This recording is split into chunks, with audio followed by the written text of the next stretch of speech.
people do their most exciting work when they're alert, when they're sort of excited. Alertness and excitement are the same thing, really. And the way you make somebody alert is by putting them somewhere where they're lost.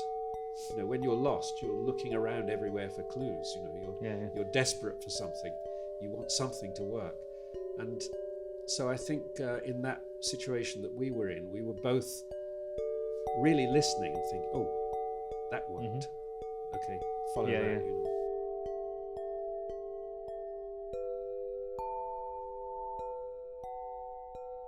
The first track on the record is one that I remember you talking to me about. This is the very first conversation we had about anything. And you'd said you'd always had this idea of, imagine if someone was playing the piano and then the synth sound came in underneath it, or the other way round, where you've got the synth sound and then the piano. Turning into a piano. Exactly. Yeah. And that's exactly what we did. Yeah. And that's the first track we heard. And I think we did that on like day one.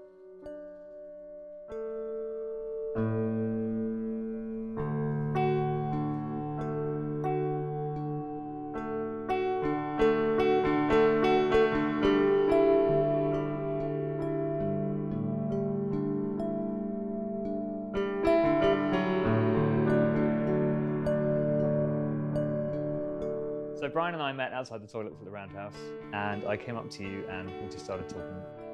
I had just started playing around with some keyboard-related tools, this being the piano bar, and you put it onto a piano, and it registers what your fingers are doing, basically. So it registers how hard you hit a note, which note you hit, and when your finger comes off it, and so on.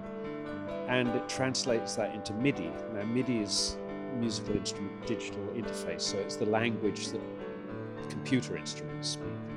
So I was excited about this because I thought if I paired this with a good keyboard player, that could be exciting.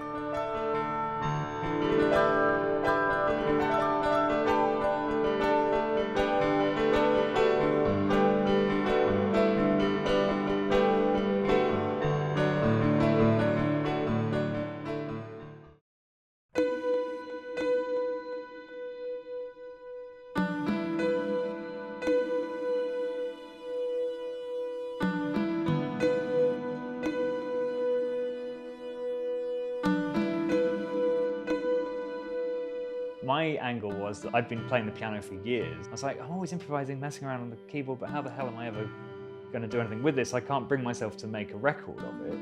And, you know, I felt like you're one of the best people over your whole career of capturing artists who might be too self-aware to just drop the self-awareness. How do you kind of facilitate, you know, recording or whatever? And so much of your practice, I know, has been around improvisation. It's so much about play, and I think that is, well, I just think that's very key to your whole aesthetic. Yeah. I mean, across your whole career. And I think it's so important for anyone to appreciate. David Hockney said, people don't take play seriously enough. Yeah.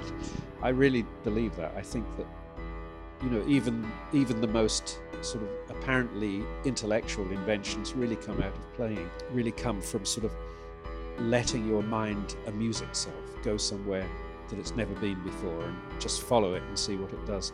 So, of course, which is what you do in improvisation. The whole point of improvisation is not to do something that you already know you're good at, but to sort of pitch yourself slightly outside that.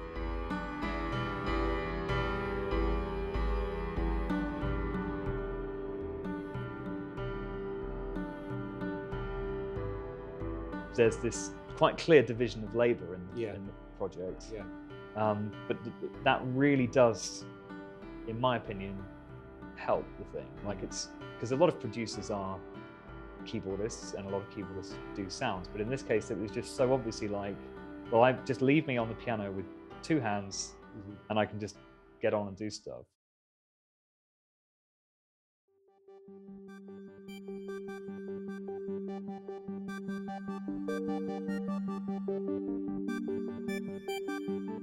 Also, having someone else in the room just means that you're not as responsible and you're not as precious about, oh, was that any good, or all those, Yeah, all those, yeah, you yeah. know, Yeah, the other thing about having somebody else is that it stops you going into screwdriver mode.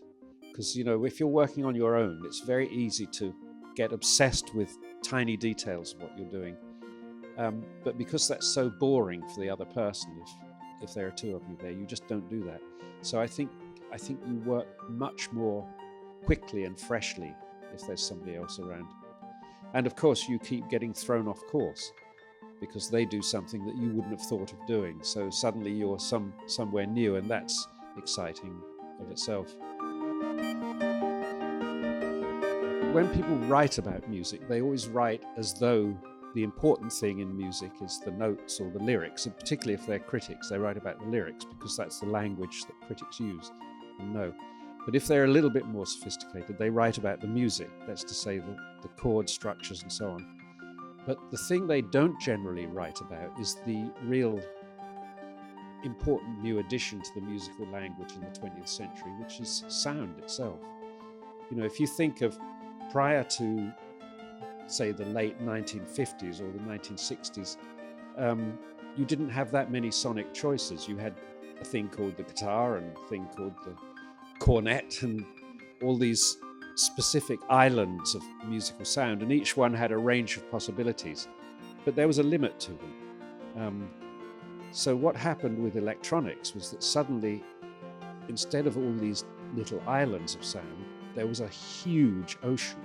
Everything opened up so that you could sort of explore all the spaces between different instruments. And I think, in a way, producers are the people who've explored that area, because it was seen initially as a technical issue. You know, let's put a bit of echo on something. Let's make the drums a bit brighter. Let's do this or that. So that those were seen as kind of engineering issues, if you like, not quite artistic issues. But then, with people like Phil Spector coming along, suddenly they became the substance of the recording as much as any other aspect of it. And so to bring that sensibility into an improvisation, so it's not something that you do after the improvisation, which is traditionally what happens in recording. You know, the band plays and then the producer dicks around with the sound. Yeah.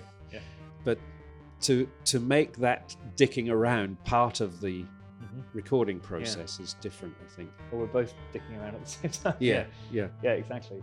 It's very tempting to reduce the messiness of things without realizing that actually the messiness is what you like about a lot of things.